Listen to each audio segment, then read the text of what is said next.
एकीकडे विलिनीकरणाची चर्चा सुरू आहे आणि असं असतानाच दुसरीकडे राष्ट्रवादी अजित पवार गटाचे आमदार प्रतापराव चिखलीकर यांनी केलेल्या विधानानं आता चर्चांना उधाण आलंय।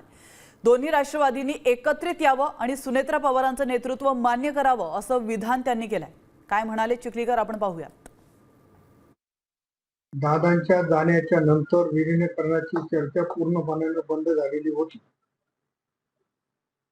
पण आता नव्याने चर्चा सुरू झालेली आहे।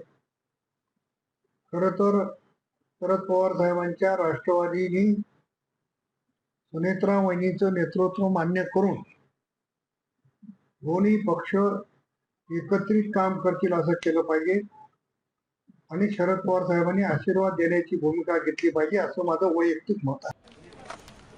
साम टीव्ही मला बघायला आवडतो, कारण त्यावर दाखवल्या जाणाऱ्या बातम्या रिलेट करतात।